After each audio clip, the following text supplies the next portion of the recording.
take the seat, and we are trying to then go on with the next set of presentations. We're at the moment only 8 minutes behind schedule, and I think in a few seconds we can start. And Rick, you were here, and I think it's your turn next. And the moderator of the session, the next session is Alicia, so Amanda, so they're as well busy organizing the presentations. And have you heard of Kate? Kate Medlicott, is she around? Okay, so then Rick might have to have a double task. She arrived. Okay, Kate is outside, that's good news. And I think Rick is soon coming to us. Okay. Okay, yes, and Rick tried to put it in. He put it in order in session 4. So maybe he put it in the wrong session. Okay, so please come and I think I'll pick up Rick, and then he's forced to start with those which are present. Yes, maybe I think the feeling is increasing that something's happening inside. But I don't see Rick. If you get, anybody sees Rick? Rick and Kate. Hey, Rick and Kate. Kate, yes, take another bite, but Rick should come inside because he's presenting.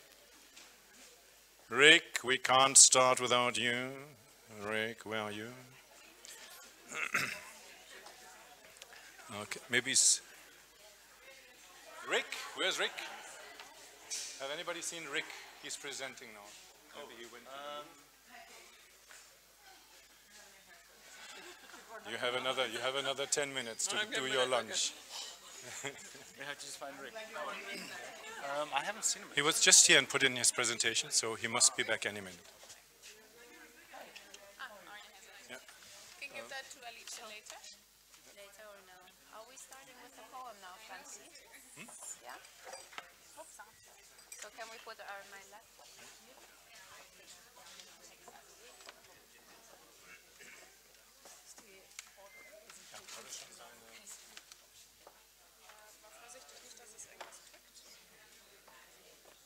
It's fine, it's just continuing. Könnt ihr schon mal alle announcen, die da sind? Oder? Eigentlich bräuchten wir noch Rick im Raum, ansonsten Kate ist da. That is why.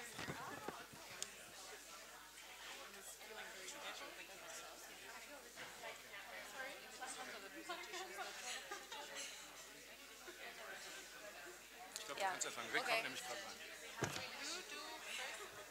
Hello everyone, welcome to session 3. Listen up for session 3, sanitation for all, including society, community, social and gender aspects.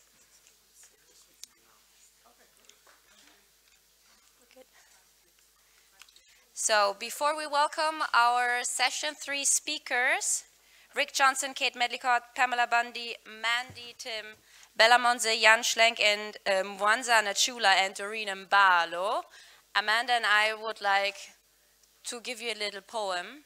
This is the only slide, so you better listen carefully. Wait just 2 seconds so that we see them working. Is it? Amanda, we can't hear you. And now? Takes 2 seconds. 1, And now? 2. Okay. Okay. I'm 1. And you too. Okay. Can you move up a little bit? Yes, I can. Thank you. Thank you. Menstrual hygiene, more than just management. Dear friends and colleagues, it is agreed. We will talk about menstruators and what they need. Listen up, everyone. Now it's up to me and you to use this poem to break the silence and talk about a taboo. From north to south and east to west, this taboo is a global phenomenon that needs to be addressed. It has a name which is surrounded by secrecy, stigma, and shame. 5 days a week, alarm, code red. It's the time of the month many women and girls dread.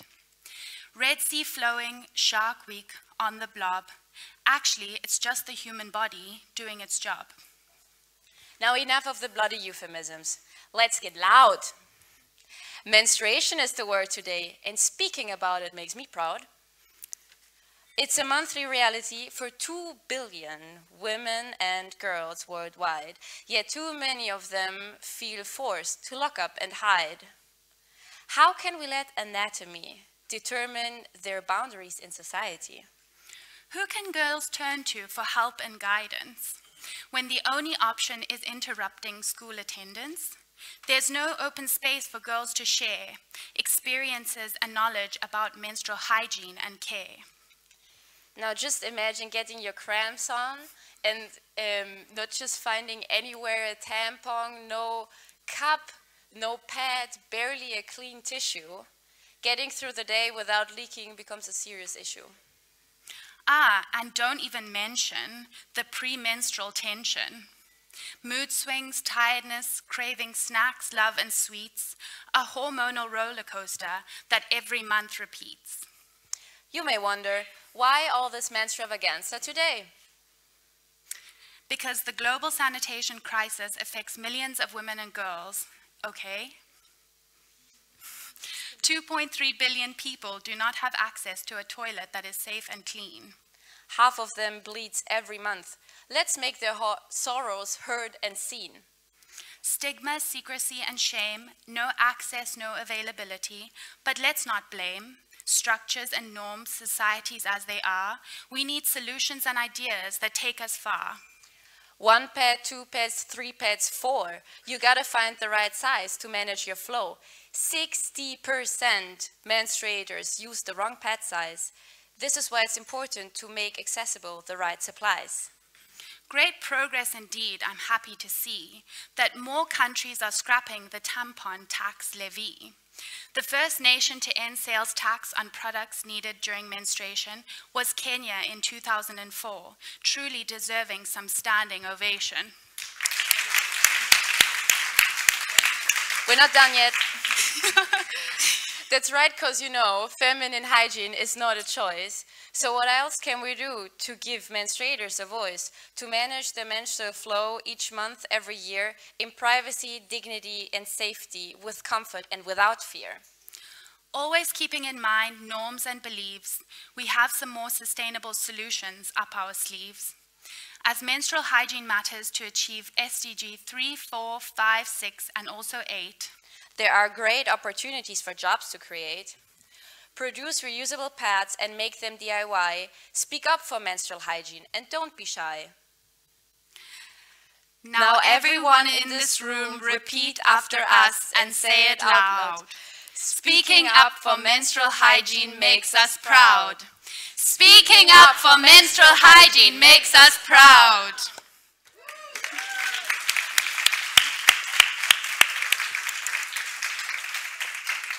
So I introduce the first one?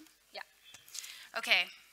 So after that wonderful introduction to the next session, I would like to introduce our first speaker, Rick Johnston, who is a group leader in the Water Sanitation, Hygiene and Health Unit at WHO since 2013.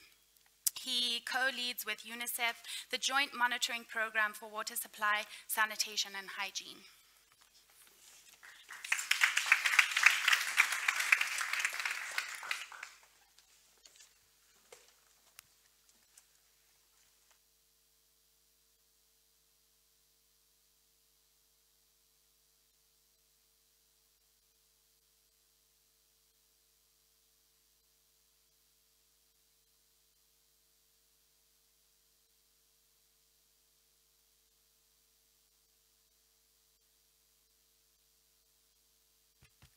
Sounds good. Hello, everyone. Well, that was a really nice way to start an afternoon session. So thanks for the inspirational bits about menstrual hygiene.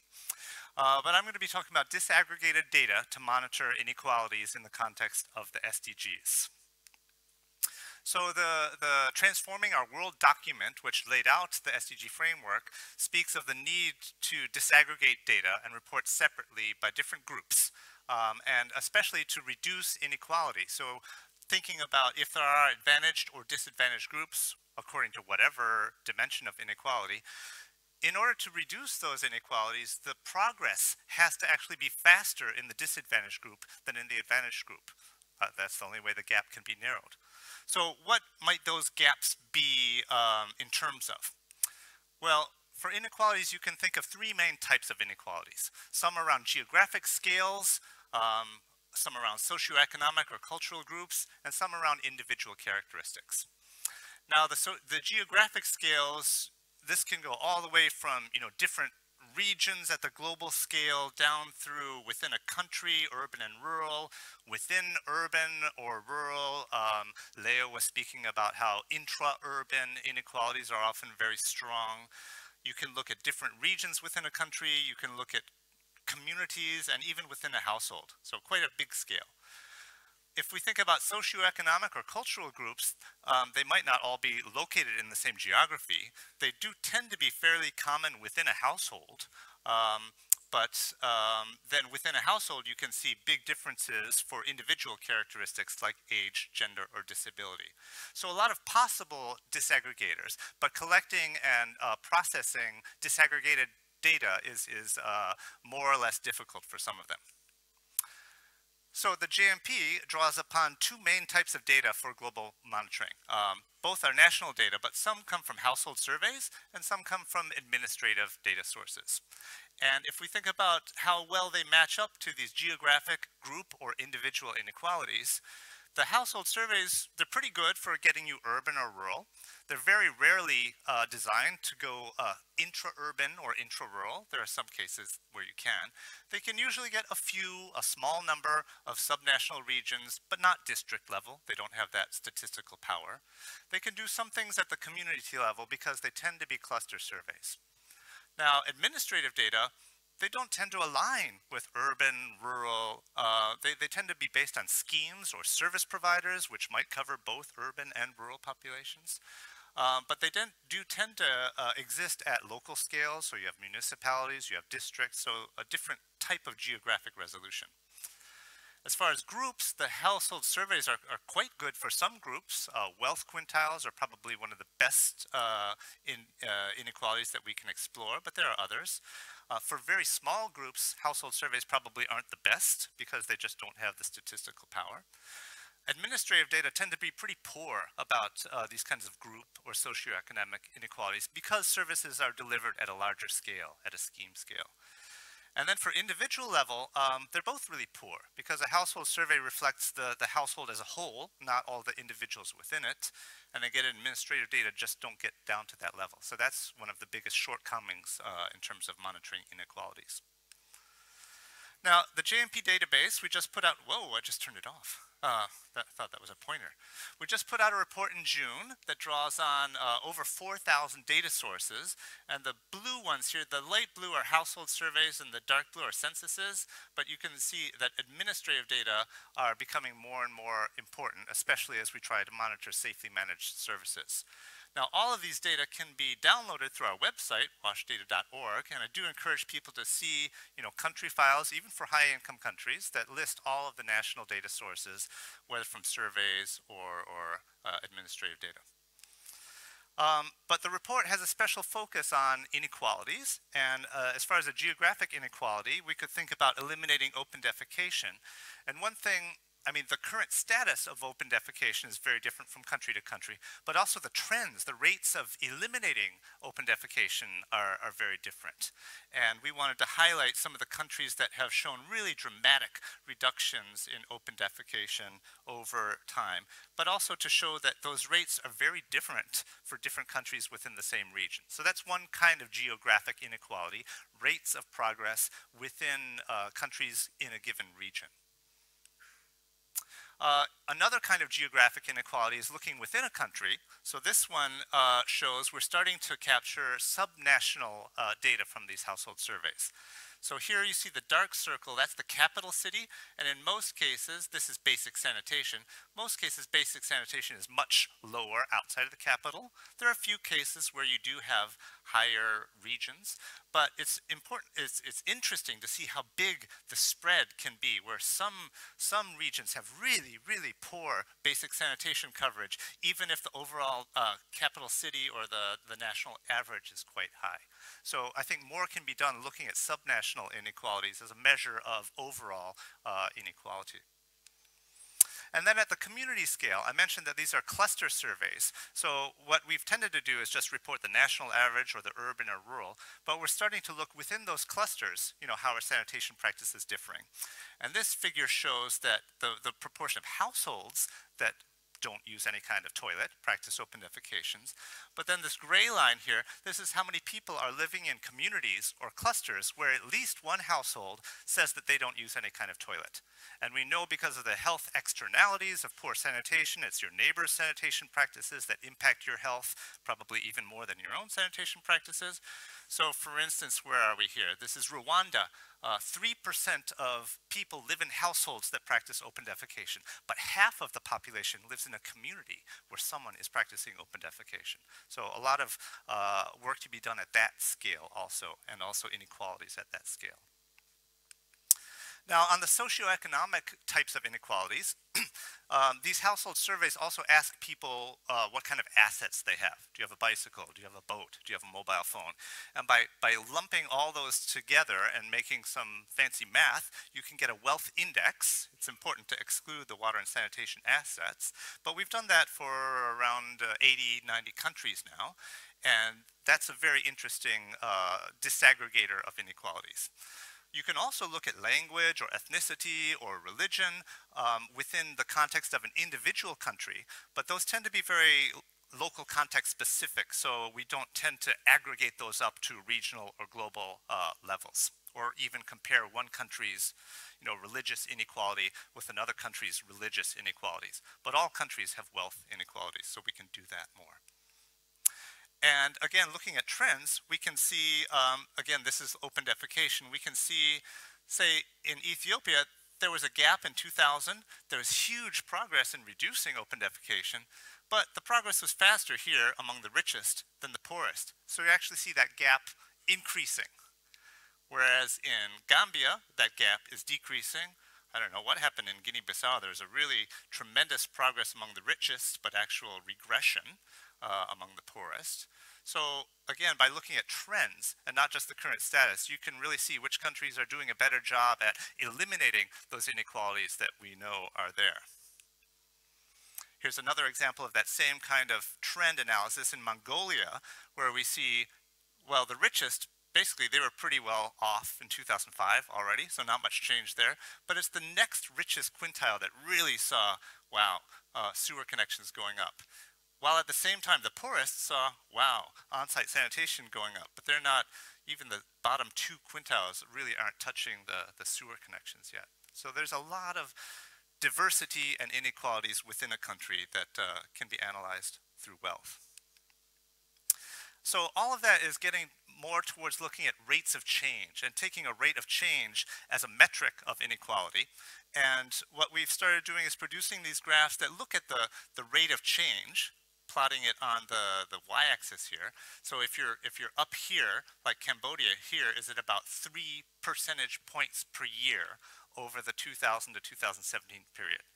But if you're in the brown zone here, that means your basic sanitation is actually decreasing. So you're not making progress, you're going backwards. So that's the y-axis. But then if you plot that against the x-axis here, which is overall coverage, you can see, well, if that rate of change would continue for the next decade or more until 2030, would that be enough to get to universal coverage? And what we see is that most countries are not on track for universal coverage by 2030. It was only 40 countries out of 152 at the national level.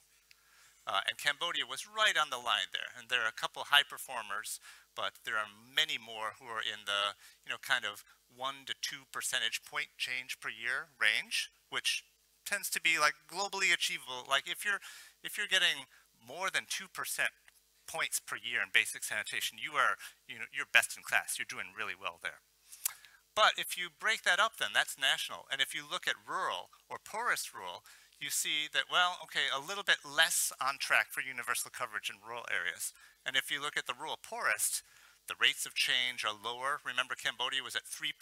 Now they're about 1 percentage point per year. So obviously, coverage is lower, rates of progress are lower, so you're much less likely to achieve universal sanitation once you get into rural areas or into the poorest areas. So I think these triangle plots are a powerful way to see, who is being left behind. And of course, the rural poor are being left behind, but it allows you to see that in a really quantitative way. Yeah, so it was only a quarter of countries are on track at the national scale, and about 1 in 8 at the rural poor scale. So that's my wrap up, just to say that these kinds of data are all available on our website. You can create those triangle plots on our new website, but more importantly, you can go download those country files and see what kind of data have already been collected for countries that you're working in.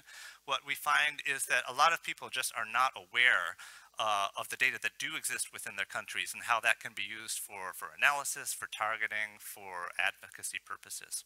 We are also developing new inequality country files that we're hoping to put up on the website by the end of this year that go more into those wealth quintiles and those trends. So look for those later this year. Thanks very much.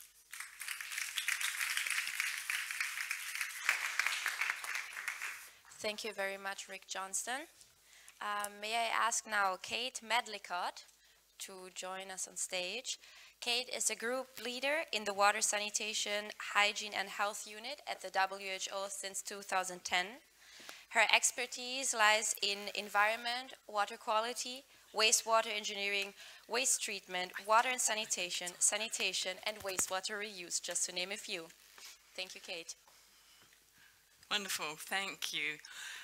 Okay, so I'm here with just 10 minutes to give you a really quick overview of a big document. So I hope what I can do here is get you interested in what's in these new sanitation guidelines. They're particularly topical now because there's been a lot of discussion around evidence for sanitation and health, maybe some disappointing evidence.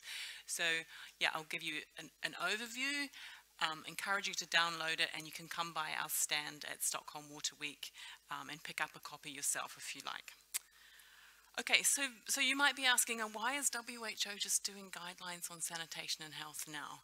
In fact, there was another one way back in 1956, but what we're really finding is that so much of what we're trying to achieve in public health needs sanitation as its fundamental underpinnings, and this is recognized at the highest level of WHO now. We're also seeing that actually the evidence is a bit disappointing.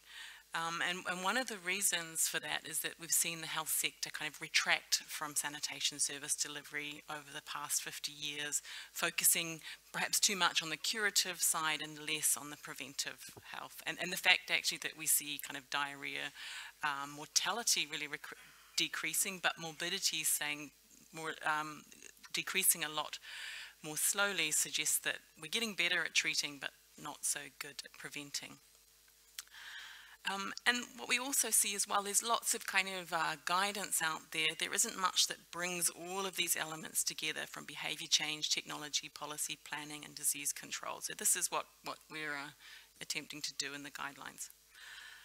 Okay, so what's in them? This is what I'm going to quickly go through now. This introduction, of course, there's the core recommendation, so that's like the what we're trying to achieve, the implementation guidance, which is more about how are we going to get there, and then a whole lot of chapters on technical resources to support that.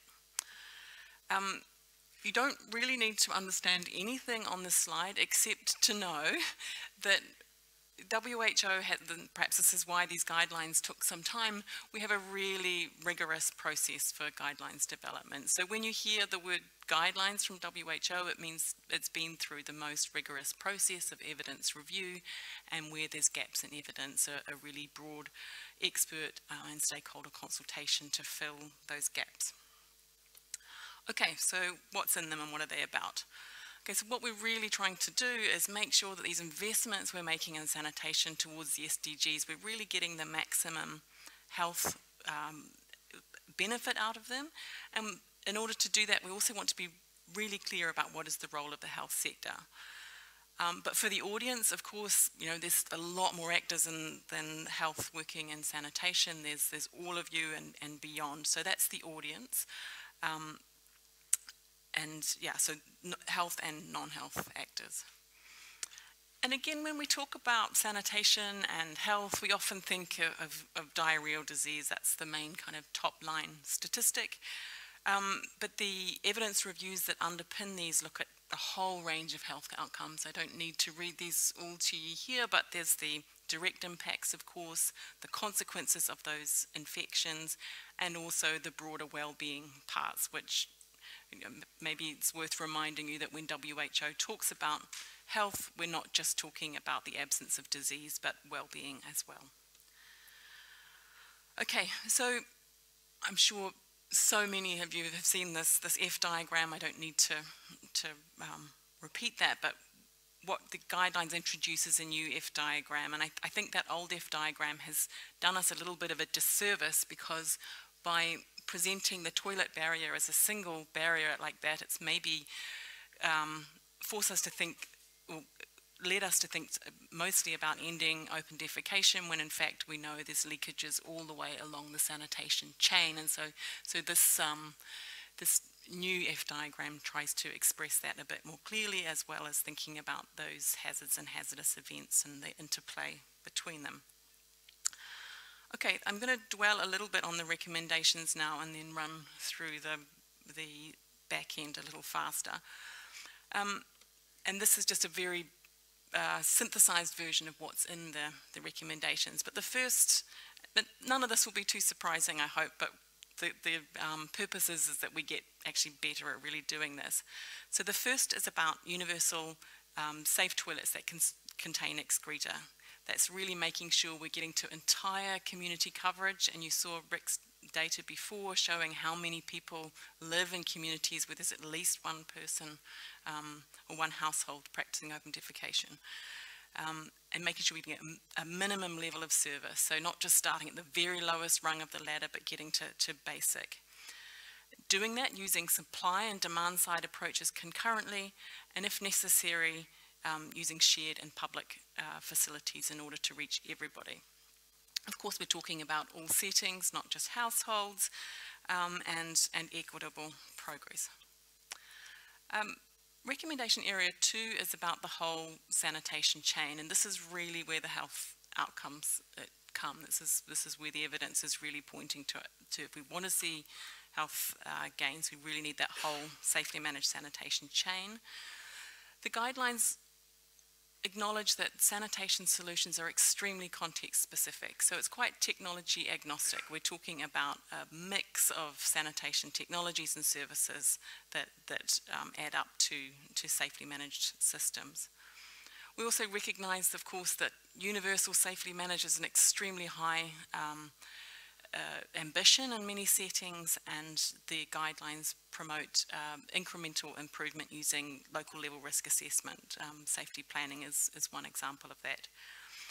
And we also recognise the huge workforce demands associated with achieving universal safely managed sanitation, and that workers carry a particular exposure, so there's a real call out for protection of sanitation workers within the guidelines.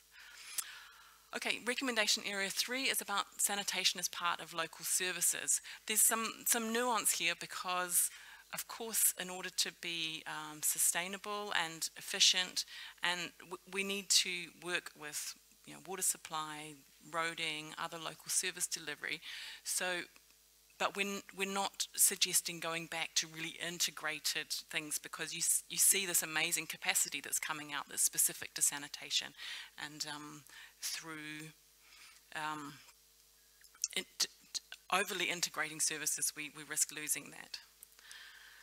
The fourth recommendation area is around the role of the health sector. So that's being really clear about what are the core functions the health sector needs to step up and do, and perhaps where, you know, things are better done by others. And you can see that within the guidelines, those 7 functions stepped out very clearly. Okay, now we get to the implementation guidance part.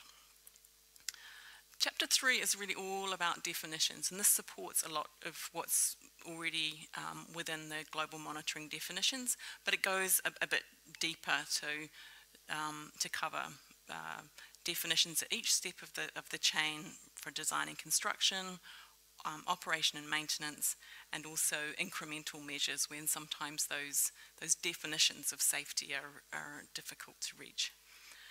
So these are certainly very complementary to the definitions within the global monitoring, but as I said, it just goes a little deeper into the kind of information that's useful for programming on the ground.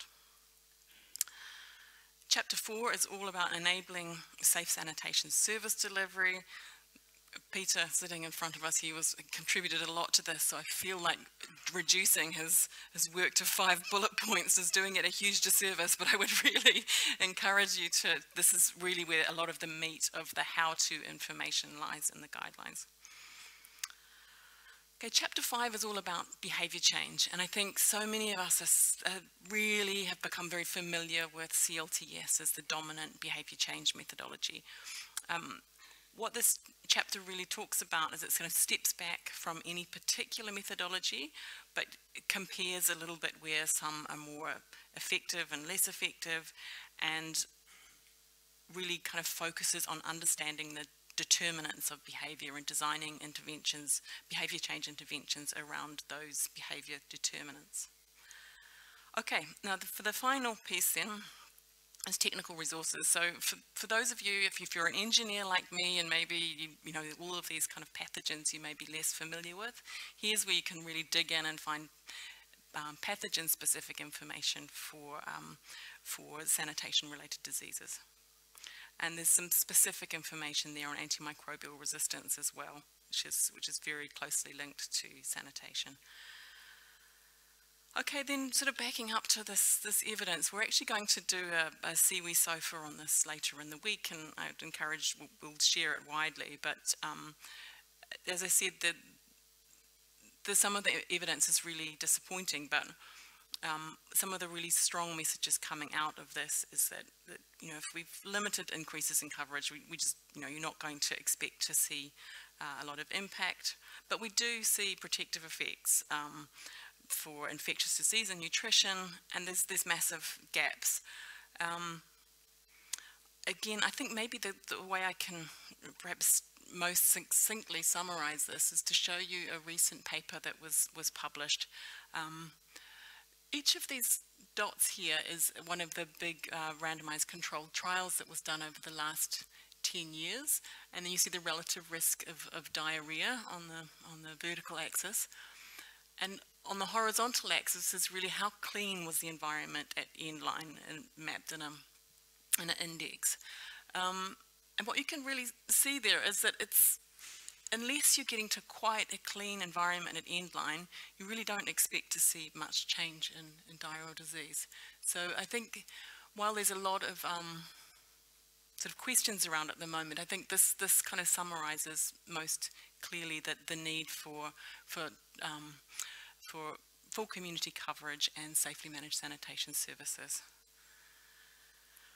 Okay, a whole chapter on research needs, which I won't go into a lot, but for those of you in the research community, you'll find a lot of information in here about really where we want to be directing the research to fill some of the key gaps in our understanding, and that would certainly inform future updates of the guidelines as well.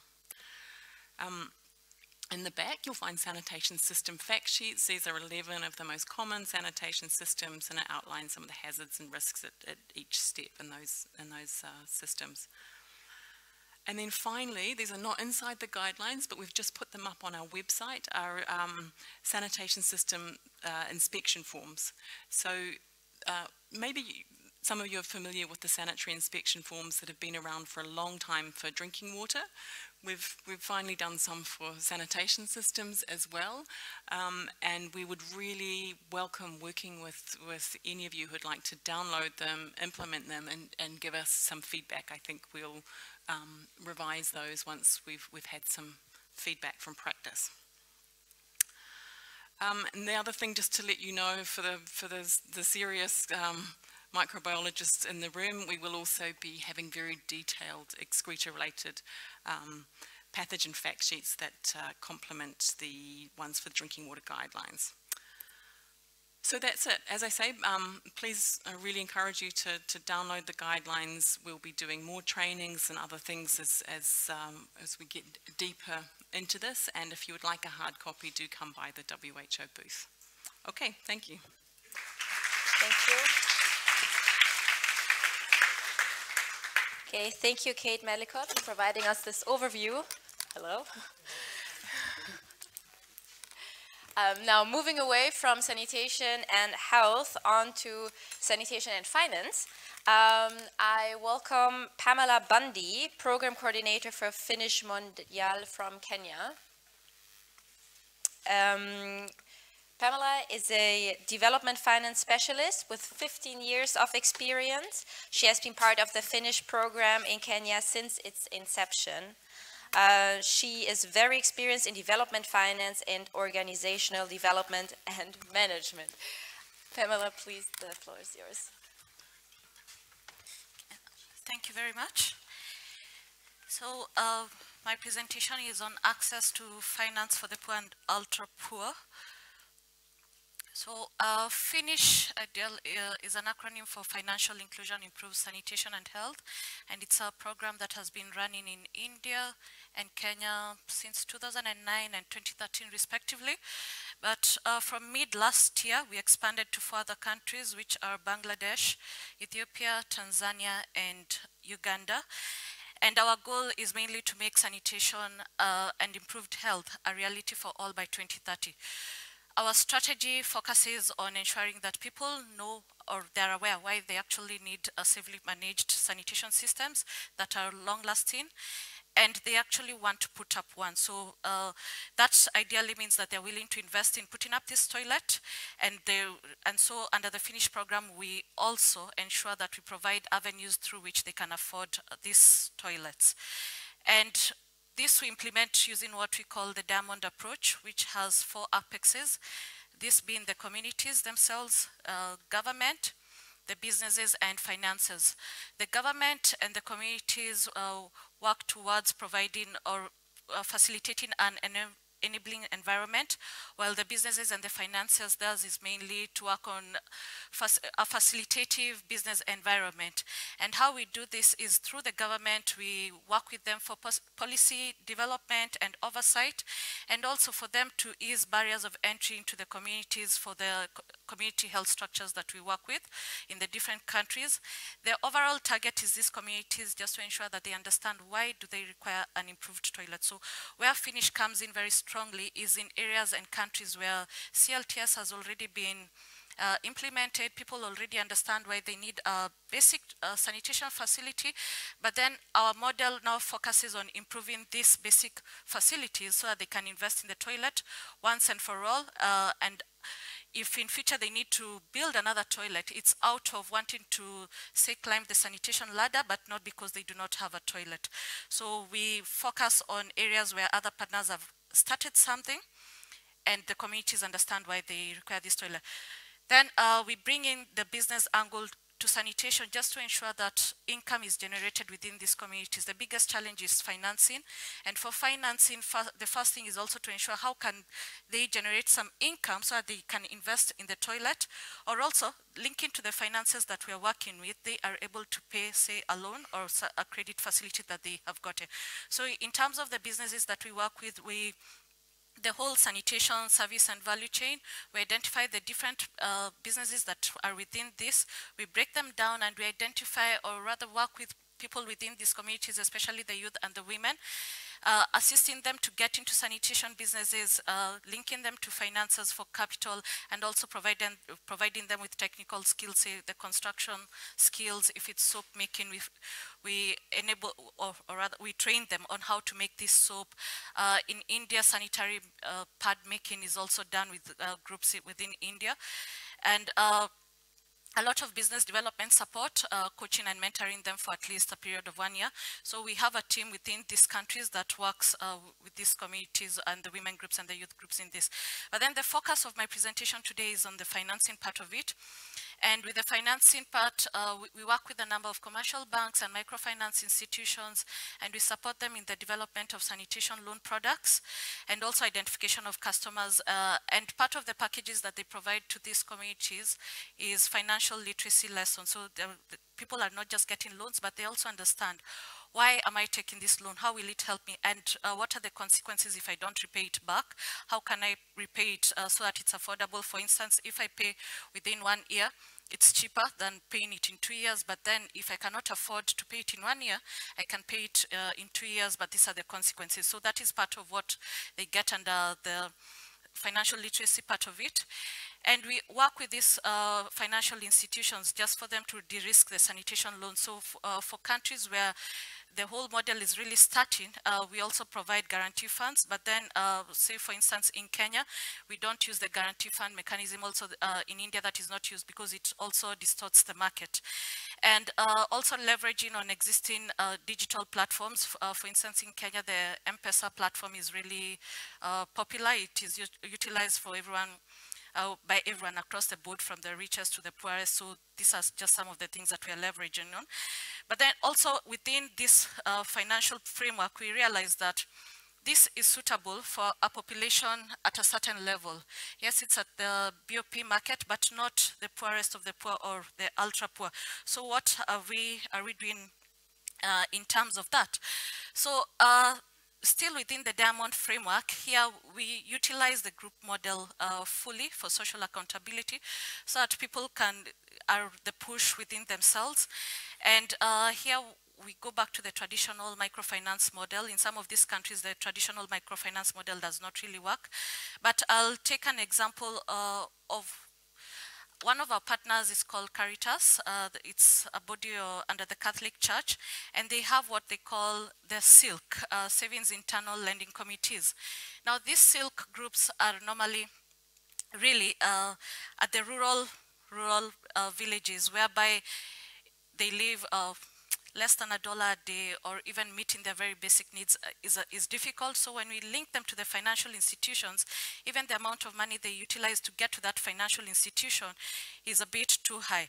So currently we are working with these SILK committees to encourage them to save at that particular level, but then they are really informal. So we work with them to formalize and link them to a SACCO, or the ones that have really grown, we assist them to register into a SACCO, and that way they can lend within themselves, but under a formalized structure, and that way move them now to the microfinance institutions and the commercial banks that we are working with, and that way we can say that financial inclusion has actually been a success under the program.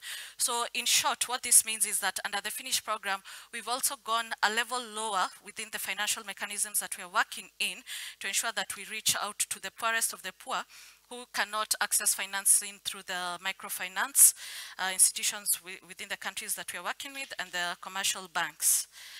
So, thank you.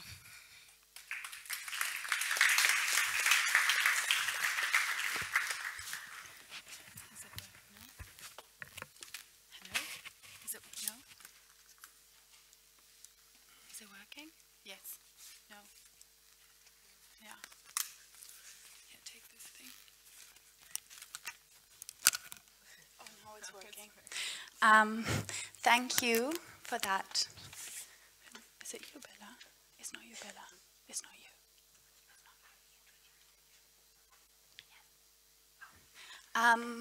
I'd like to introduce the next speaker, which is Mandy Tim, and she is joining us from Aqua for All in the Netherlands. She is part of the coordination of the biannual Sarpathi Awards, which is an award that aims to honor organizations and individuals that are working through entrepreneurs and entrepreneurships to achieve sustainable sanitation. So, welcome, Mandy.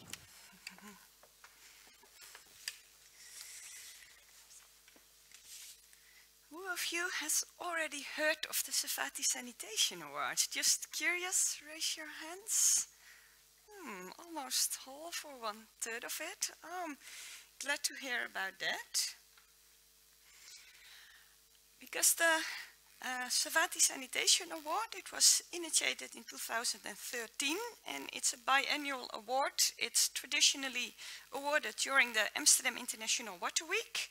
And this year I'm proud to present to you that we have two events. It consists of the awards and it's on Monday during the Amsterdam International Week, November this year. And we have a full day sanitation symposium. It's during Water Week, so we're very proud and happy that it will be there. And it's part of the Aqua Tech. So if you're interested, you're all invited. And the event, it's biannual, so the next edition will be in 2 years. And I'm proud to take this opportunity as well, because we had a thorough nomination and selection process. There's a nomination committee and an honorable jury, and the prize winners are known to present them to you. The first one, because there are two Sarpathi Awards. One is the Sarpathi Award for Lifetime Achievement, and this year it was won by Mr. Jokin Arputam from the Slum Dwellers International. The second award, it's for promising entrepreneurs, and we have 3 nominees, and the final winner will be announced on stage at the Amsterdam International Water Week. The 3 nominees for this year are Liv Klin. It's from Zambia, and they have like a kiosk model, including sanitation, showers, hand washing facilities. It's Tiger Toilet from India, using a Fermi filtration worm-based system, and it's X-Runner. It's a portable dry toilet solution from Lima in Peru. And if you want to hear more, follow us on Twitter and Facebook. And Pamela, thanks so much for providing me this stage and taking one of your minutes. Thank you.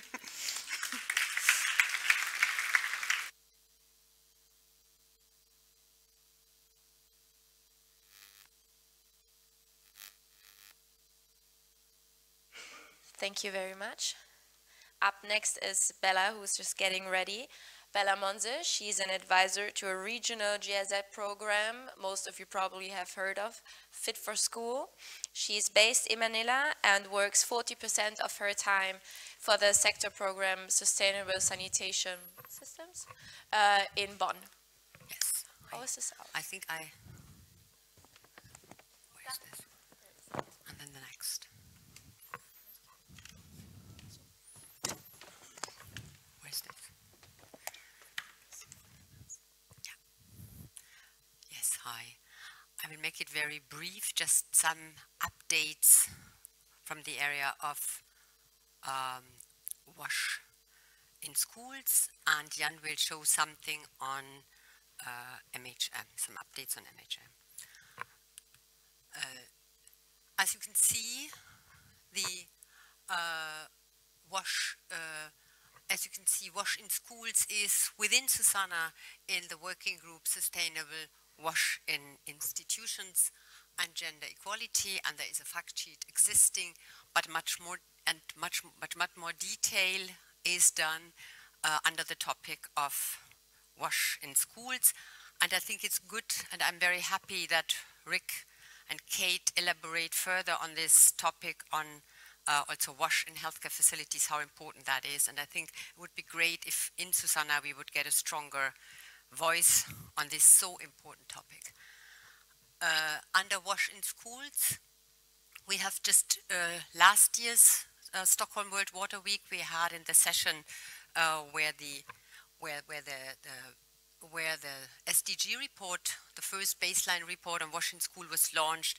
Examples from India and the Philippines were presented there, and we followed it up a little bit and would see how the data in these countries was used.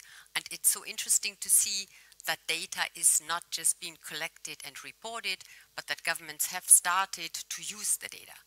And this is only, and also this huge amount of data you can only collect via digital approaches. And we have just a new publication where these 2 country reports are being presented. It's here, so who's interested can get it. I think it's quite interesting. Another important thing is the entire aspect of hygiene behavior change, and there was a conference in October last year on hand-washing behavior change think tank in Manila, and it was about wash in healthcare facilities, wash in schools, but also wash in the household level, and all new and discussions ongoing are nicely captured in the report. It was a quite vivid event, and we have also some information outside there. And then I want to highlight an upcoming event in Manila again. It's the 7th International Learning Exchange on wash in schools. That's happening nearly every year. It's the 7th already, and you can see all important issues on wash in schools will be met there, and it's important. It's a government event, so all in all around 15 to 20 governments and government representatives will meet on a regular basis and exchange where they are. And this is nicely established already, so that the groups within governments and their technical working groups nicely work together, build a nice network, how to support each other. Another aspect, which is, let's say, an upcoming or a new thing at the moment we have, is that all over the entire aspect of sanitation under wash in schools is always a point of that the cost for operation and maintenance is very, that the entire sanitation topic is very much depending on how governments and also NGOs are able to work with the aspect of operation and maintenance. And everybody says there must be more on operation and maintenance, but there's very little knowledge what is the cost for operation and maintenance and how do we calculate that. And we have developed within a group an operation and maintenance costing tool. This is an app, and this app is ready to use now, and we will also show that later at our table when we work on the working groups. And I think at this time I hand over to my colleague Jan, who will speak a bit about MHM. Thank you. Thank you, Bella. And yes, we will now welcome Jan Schlenk, who is also an advisor at the Sustainable Sanitation Sector Program at GIZ and is working with Bella on wash in schools and MHM as well. So. Yeah, thank you, Amanda. I hope it works. So I just wanted to also mention that all the reports are, of course, and publications are available online as well. So we have a few copies, so all what Bella mentioned is online. And now coming to the topic MHM. First of all, I mean, it was amazing this year during the MHM Day what has happened, or what this amazing rise of this topic globally. So I think we broke all records again this year in globally what happened during the MHM Day. And I just want to highlight two examples which are related to SuSanA. So I feel very honored, like Francie mentioned it already, that Jayashree Industry and the famous Padman from India has joined our network just recently.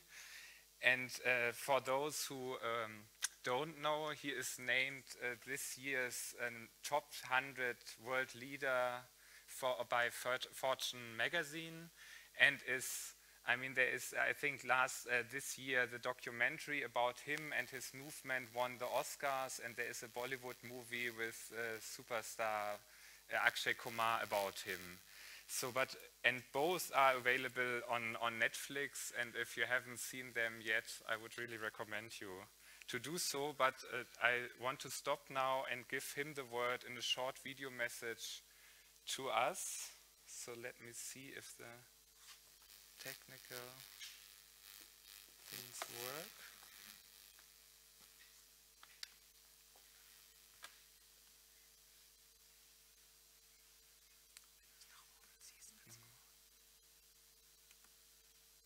So it worked. Marmatsam speaking.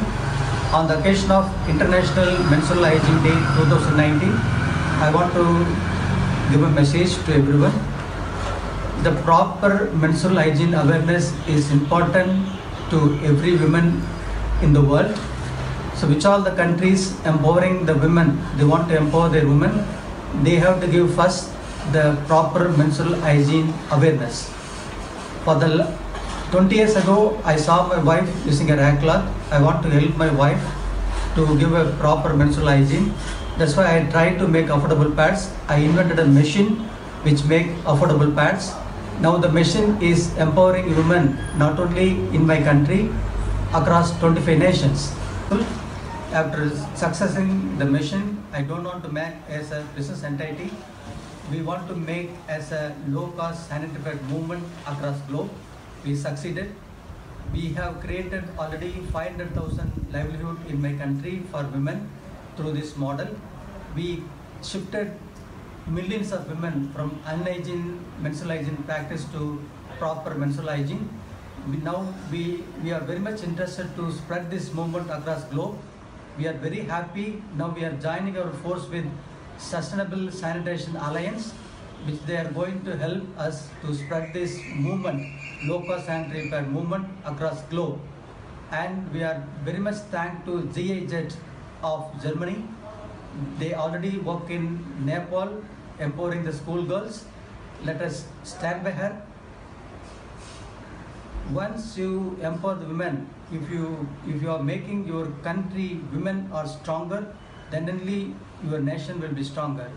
So the stronger mothers create a stronger nation. Hello, I am Arunachal Muruganam speaking. So yeah, let's give him a hand.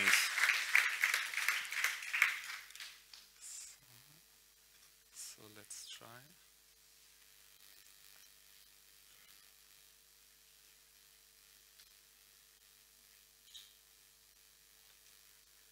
So, okay.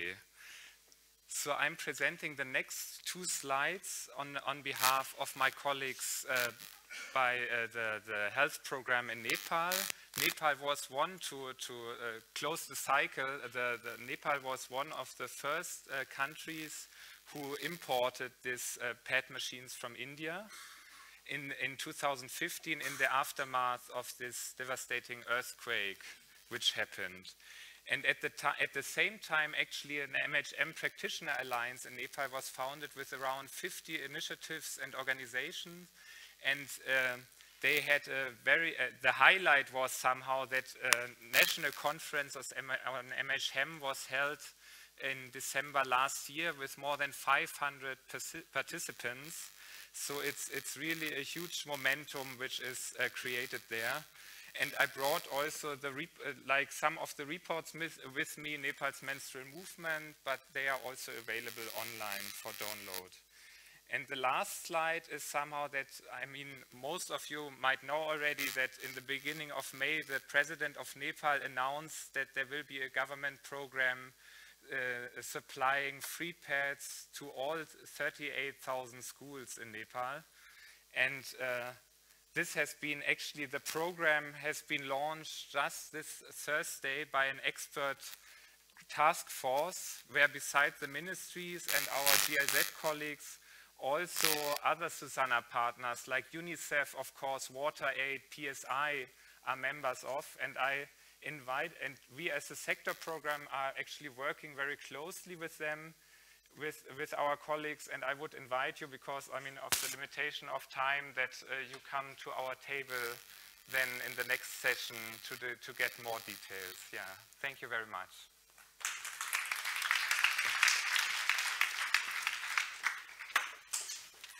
Thank you, Jan.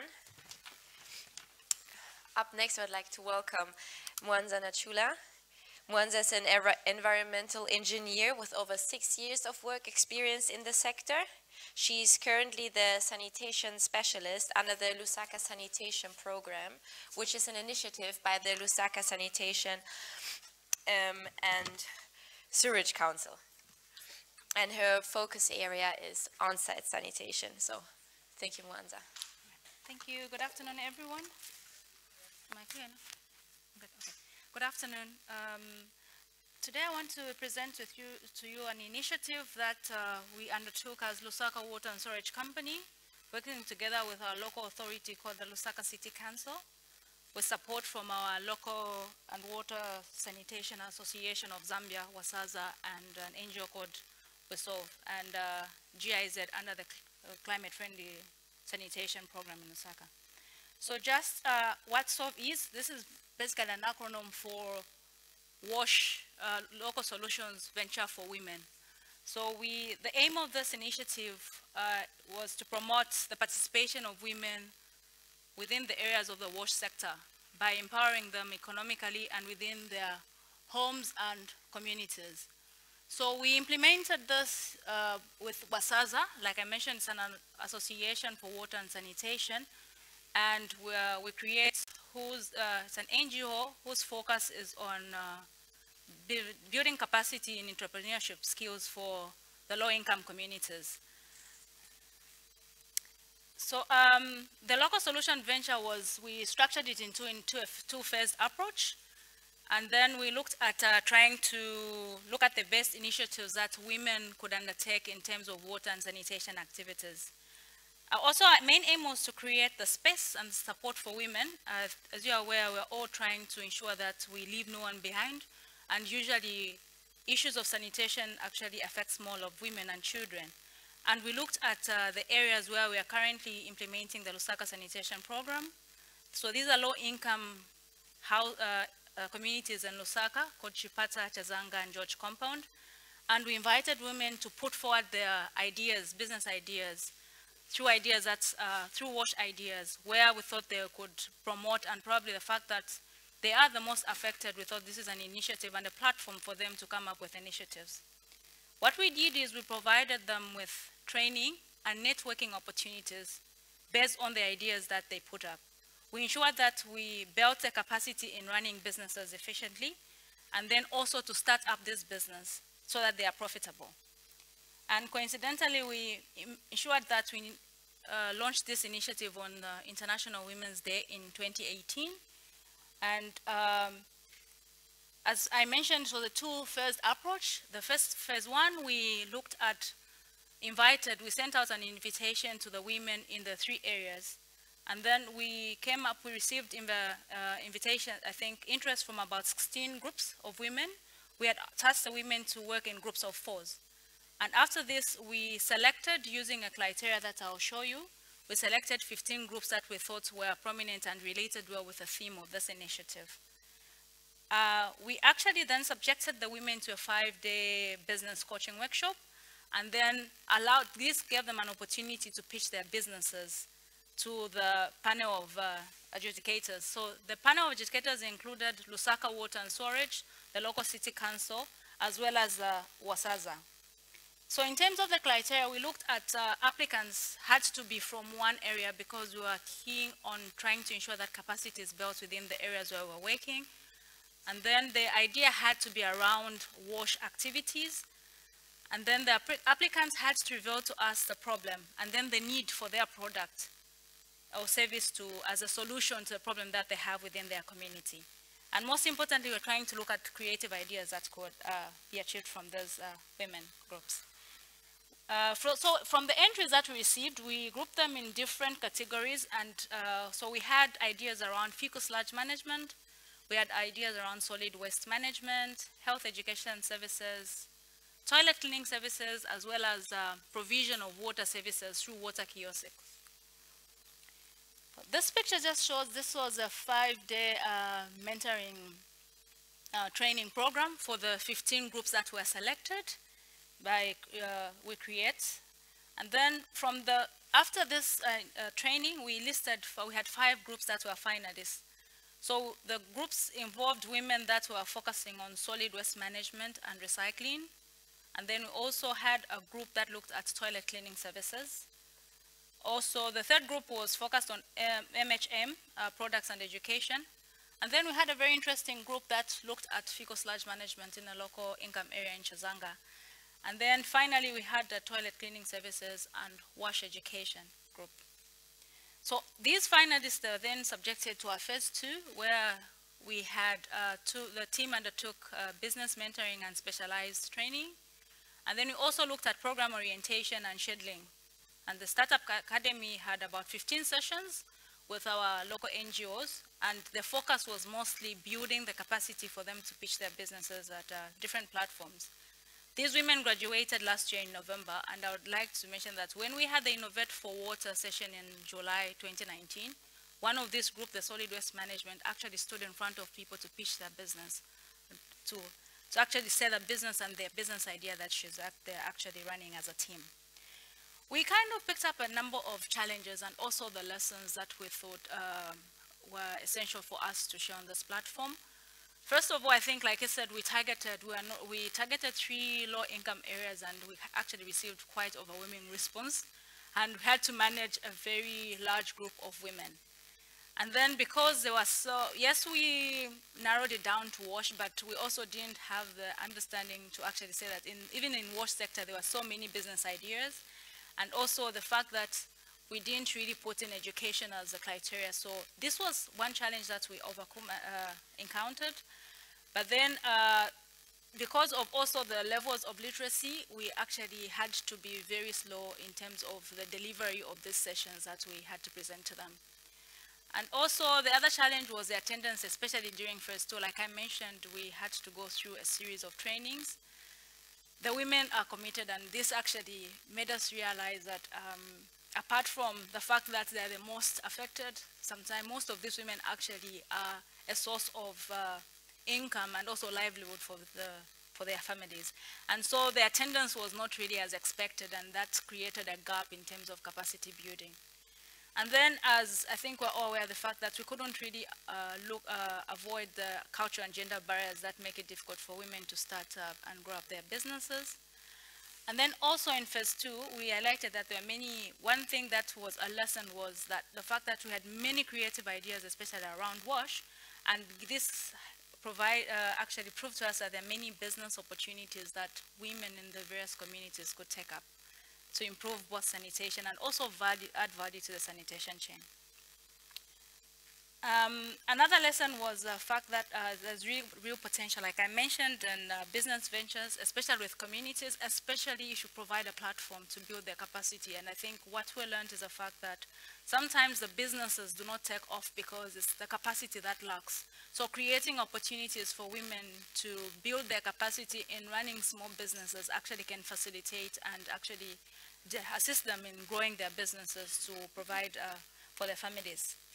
It was also highlighted through phase 2 that most women groups need access to finances for their business to be further established and grow. I mentioned the fact that we provided capacity building and networking platforms for women and not really financial support, but this is a need that came up. We focused on trying to make them realize that they could actually grow their businesses from the resources that they had within, but we couldn't overlook the fact that some businesses needed a bit of startup capital.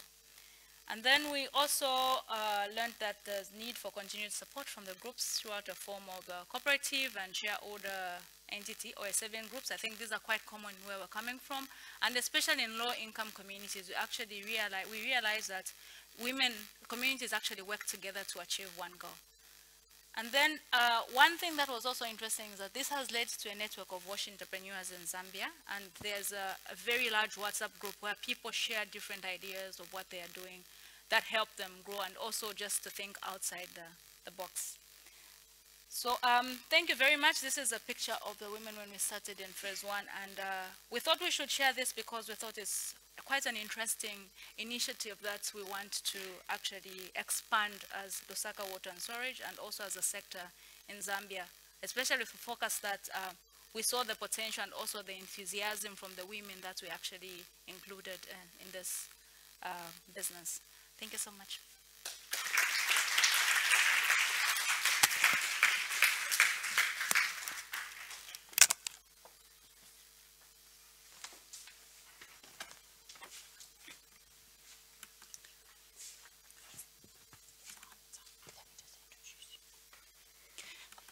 Thank you, Mwansa, for that great presentation on some great work that's being done in Zambia.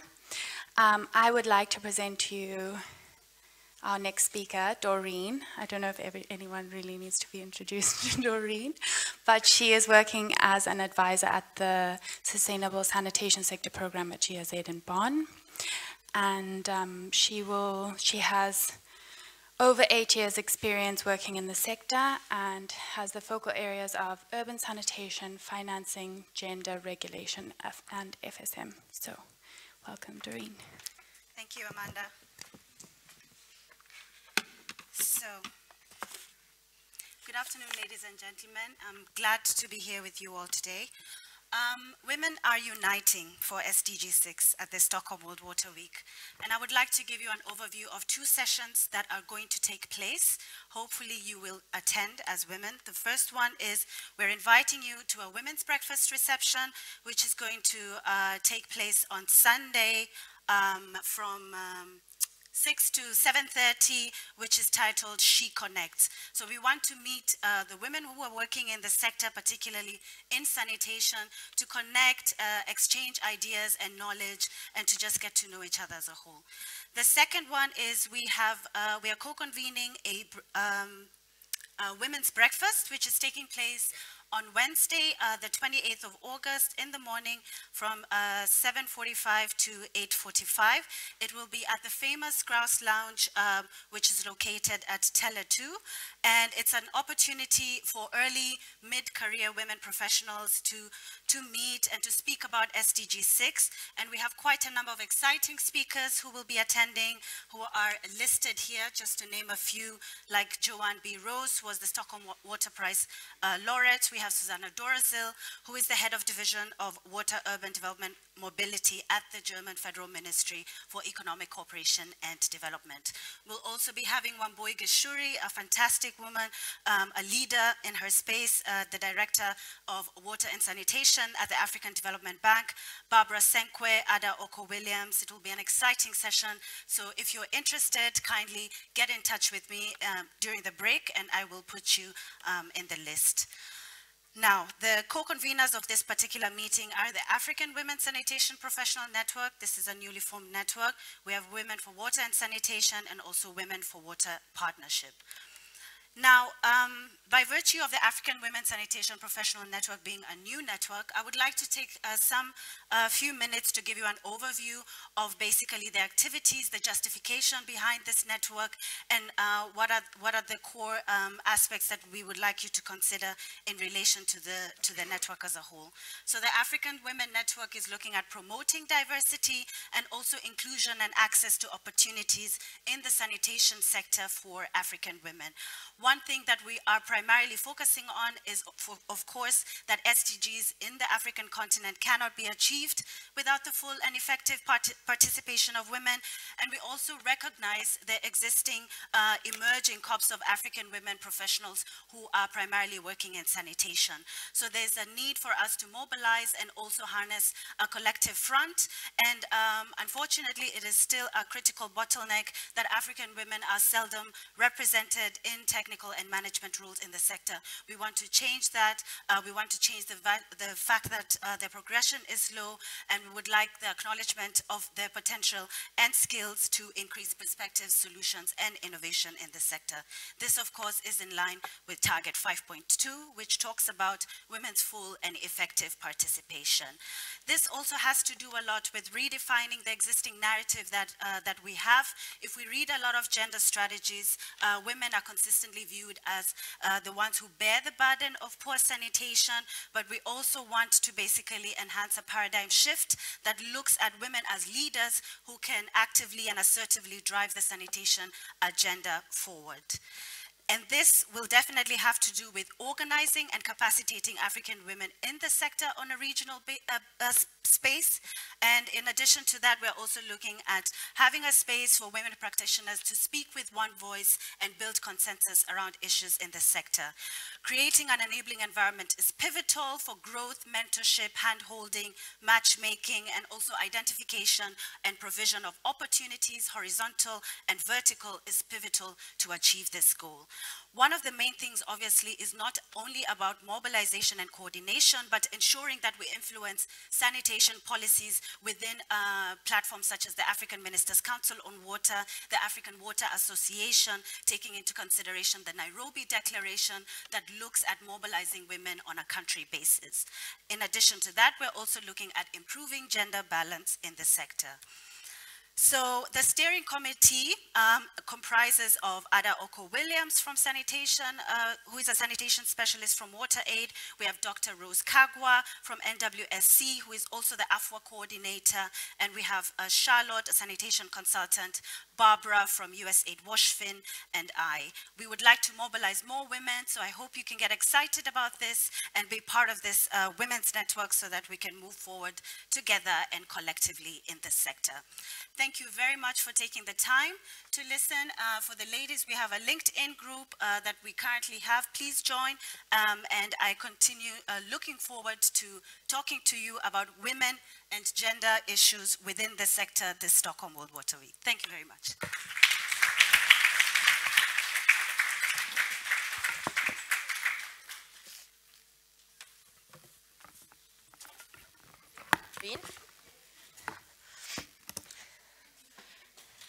I'm sure all of you have lots of questions to the speakers. Please raise your hand. I have one hand here and another one there. So we'll start over here. Deepa goes first right after this session, of course. Oh, wow. Okay. I'm sorry. Thanks, Abhishek. This is a question I had for Ms. Pamela, who presented on sanitation financing. Thank you so much. I really enjoyed the presentation. This is our experience on financing, particularly banks providing sanitation loans. Is our experience has been that, I don't know, Pamela's there, great. Our experience has been that banks don't find it attractive. Housing loans are more attractive. Sanitation products don't really generate the same sort of interest, in guarantee funds, like you rightly pointed out, are highly distortionary. So what's been your experience, and how has that helped bridge the financing gap?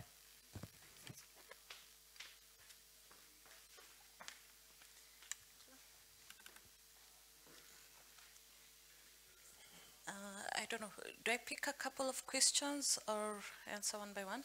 Maybe there's another question on financing. That is a good point. Thank you for raising it.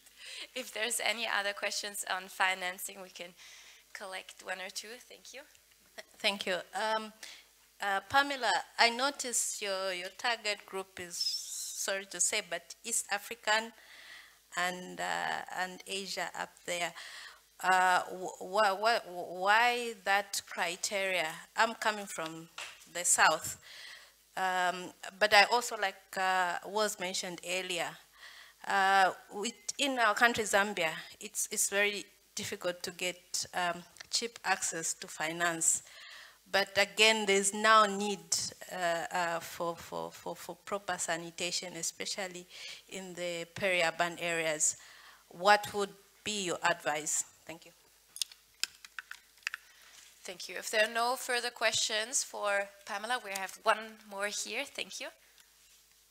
Thank you, Pamela. I would be interested in knowing how you make sure that people really service their credits, because with cheap housing credits in Brazil, I know that oftentimes there have been problems that people consider those, especially if it comes from a development or public sector background, people tend to consider it as a grant and are not paying back. So how did you tackle that?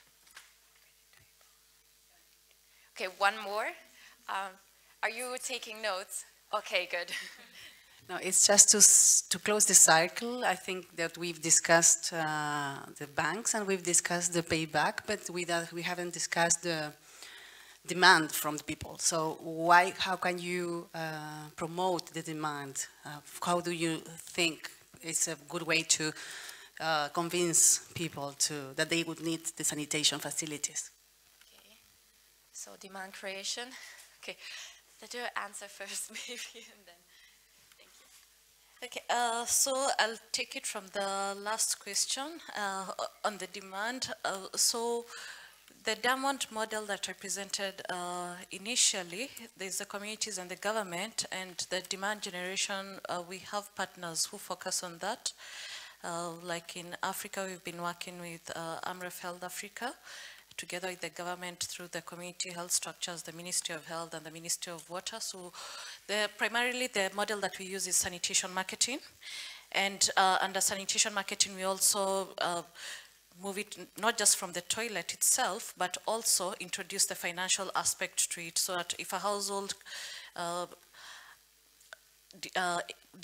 discloses that financing is an issue, we link them now to the finances for them to get a loan. But then now it moves to the next bit of it. How do we ensure that these people actually pay for these loans? Through now the demand generation process, we get them to a point whereby they actually feel that they need to invest in that toilet. So at the end of it all, it's not about us, but about the household. And under the financial literacy lessons that they undertake for a minimum of at least 6 to 8 weeks, they are trained and taught to understand when they take credit, why should they repay it well? Because some of these markets, like the Kenyan market, financially it's getting developed, so if you do not repay one credit facility well, it locks you out from even the most basic credit facility. So people are taught to understand why they need to repay that loan back, so that at least in future they can access another loan. And the traditional microfinance model, whereby if you take one small loan and you repay it well, you can pick another higher loan, and like that. By the time you're defaulting on that loan, the banks or the MFIs have already gotten their return on their capital and the rest, yeah? So the criteria on the country selection, wow, that's an interesting question. We are getting a lot of demand from different countries across Africa, from Nigeria, Zambia. Previously in South Africa, I talked to a few of your country colleagues, and the bottom line is that we have to start somewhere. When it moved to Kenya, it was because one of the financial partners, Sidian Bank, had actually been working with the World Bank for a while on water loans, and it had done very well, so Kenya seemed ripe at that point. But then as the program grows, I know we'll be looking at other countries to expand to. We are interested, but also we have our own internal constraints on the same. So if opportunities arise, or you see opportunities where we can leverage, it's something that we can discuss within this coming week that we're here. And experience on the banking in terms of the loan repayments, these loans being diverted and the rest.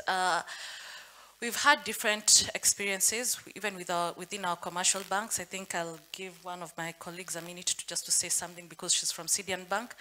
But one of the things within these markets is that when you introduce like guarantee funds, as much as it's meant to be, let's say, an internal mechanism, somehow that knowledge gets disclosed to customers outside, and the moment they know there's a backing behind a particular loan, it will not be repaid. So even in the countries where guarantee funds have been provided before, we strive to ensure that that is at the back end and customers do not know about it. But in terms of these loans being repaid, it all boils down to the kind of training and sensitivity, awareness creation that is done from the onset, just for the households to get to understand why they need to repay these loans very well. And as a program, we started off with MFIs, but then in some of the markets, the MFIs always look towards growing to commercial banks. The moment they become commercial banks, the kind of market segment they attract is different. It's no longer the bottom of the pyramid population. So for Finnish, for instance, in Kenya, we looked at now going a step lower, below the microfinance institutions, because within our market, the MFIs that we have are ideally running more of a banking model, because now they are deposit taking MFIs. So we've gone down to the SACCOs, and SACCOs are like savings and cooperative societies, which are really rural, most of them. And even below that, to working with the self-help groups. But now we always tweak the model to be country specific. In Uganda, the MFIs actually run the traditional microfinance mechanism. So in Uganda, we work with the MFIs. Ethiopia, different model. India, different model. Yeah, so it's quite...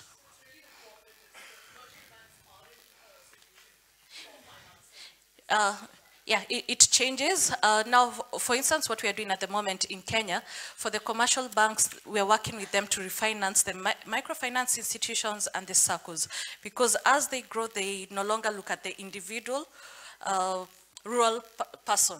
they want a customer who has a certain kind of turnover that is not really within the segment that we are looking at. But we still work with them for them to refinance the SACCOs and the MFIs whose major problem is liquidity. Again, yeah, thank you. We have a session, 1.5 session event on Thursday next week, early morning, so I'd like to invite you all. It will be primarily on financing, so I think we can get to know more about Finnish during that session. Thank you. Thank you so much for this elaborate answer. I just see my colleague has put her headphone on, so that means the time is up.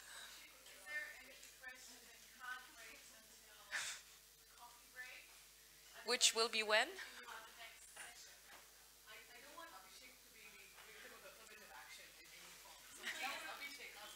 Now we have the opportunity to discuss in smaller groups, so then I think we have one last question here that can't wait. I have a very short question from the Rick from his report, as he mentioned that only 26% countries are is presently what we see in basic coverage, and it is decreasing. And so what are we doing to improve, and how are we interlinking it with the policies, and what message are we giving to the other stakeholders working on the WASH?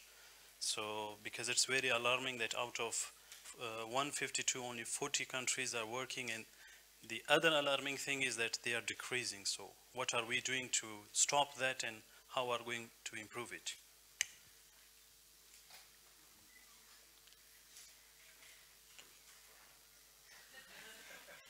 Can you give an answer to that? Thank you. I would just say that that's a great question, and the question is for all of us, and that's the purpose of highlighting inequalities and deficiencies with monitoring data to find out why is it that way and what can be done to fix it. But we all need to be part of that answer. Oh, and the GLASS report will tell us more. Yes, come Wednesday for the GLASS report launch.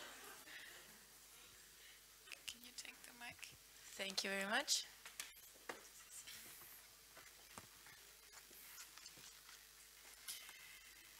So, I will not torture you with a 10, 20, 30-minute presentation now. I don't know how you feel, but my brain capacity is kind of a little bit full right now. So we have an interactive session right now, whereas Jackson, one of the working group leads, would put it, now that I upload it, I also need to download. So we really want all of you to more actively engage and participate in at least some sessions of the meeting.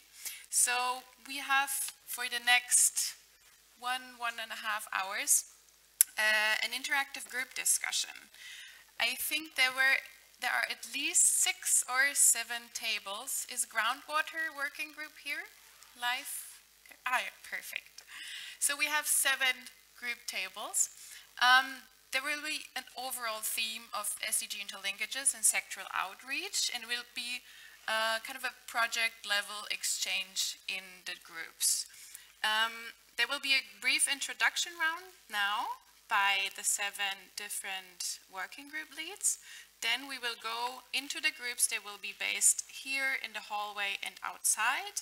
And then after 20 minutes of group discussion, I will play some loud music here in the room, and this is the signal that you can go to another group. There might be 1 minute, 2 minutes of chaos, people running around, but that's fine. It's just switching groups. Yeah, for the working group leads, before you go to the group discussion, you can grab your material for moderation, sticky notes, pens, everything here, and go to your place. Let me know if you want to go to another place, but that's how I put it roughly right now. And I think we can start with a short pitches of the working group leads who will kind of kickstart the discussions in the groups now.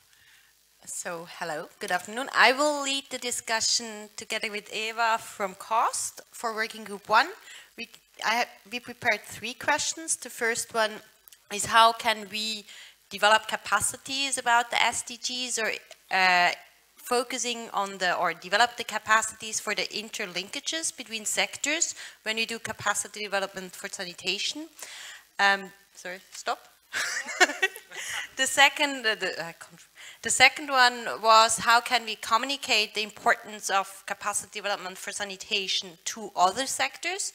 And the third one was how we as a working group can support practitioners in doing this. What elements, for instance, should be integrated in a fact sheet of SuSanA Working Group 1.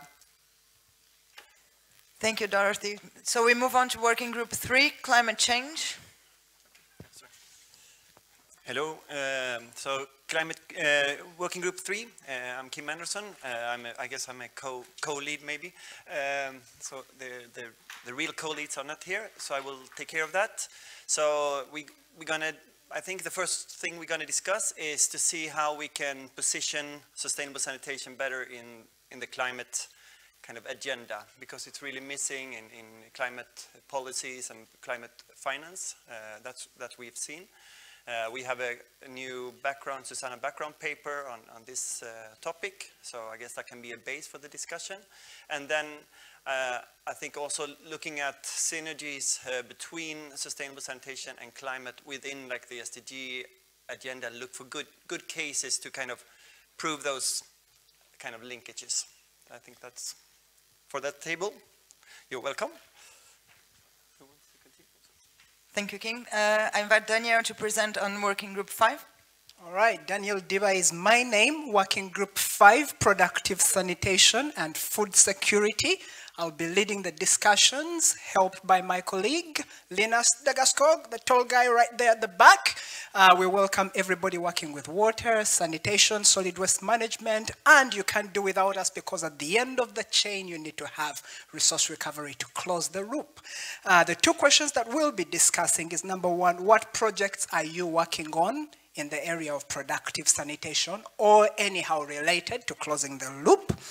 And then the question that is second is how would you like the Working Group 5 network, so all the members of Working Group 5 to support your work? And the second part of the second question is how will you make use of the Working Group 5 network within your work, within your projects, within your initiatives, wherever they are placed around the globe. Thank you very much. Come to our station, you're welcome. Thank you, Daniel. Then I invite Abhishek to say a few words about Working Group 6 on cities. Thank you. So how many of you here live in cities? Perfect. You're all welcome to our working group. It's at the stage right outside. You get some more fresh air. What we're aiming to discuss is to leverage urban sanitation frameworks and see how they can be used to achieve other SDGs apart from just 6.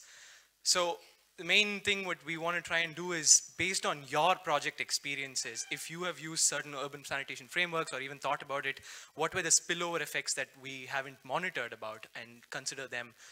So Prith is right here. Prith and I will be just outside in the stage area of the garden, and you're most welcome to come and join us. Thank you. Thank you, Abhishek. Then I invite Bella to say a few words. Belinda. Sorry. Bella and Belinda, can you decide? I'm only one. My goodness, I'm just coming off a flight and I'm just like, okay, so great. So Working Group 7, we're looking at, normally when we talk about SDGs, we talk about SDG 6, but how do we link with 4 and also how do we link with 3? So come to our table, there's lots to see. Bella will share a little bit of some of the work that's been going on the sector, including maybe a little look at the new app, perhaps. And come to the table and let's just talk a little bit about what kind of work are different projects, different initiatives in countries working on the intersector linkages with WASH and institutions. Thank you. Thank you, Belinda. Sorry for this jump in cold water directly after the flight. Then I would like to invite Karen from Working Group 11 on groundwater. Thank you very much. Group 11 is on sanitation and groundwater, and we'd like to invite anybody interested in this topic. Groundwater cuts across everything underneath our feet, and also very much to sanitation, mostly in terms of water quality, of course. It's the transmitter of many of the diseases at the end of the day. So we need to understand the linkages here. And there are many linkages to the groups that are already here that we talked about, like climate change, how does it affect groundwater, and the recycling. It also impacts a lot on the quality. So we are going to talk about these things and look forward to your feedback. Thank you. Thank you, Karen. And then last but not least, working group 13, then Jens. Hi, so I'm going to be guiding the discussion for Working Group 13 on behavior change. This is one of the newer working groups, so we're going to be talking a bit about how to develop the working group further, and then also looking at entry points in the SDGs for behavior change and how it links to some of the other working groups. Okay, so 3, 2, 1, go. So we invite you to all and wish you a very fruitful exchange.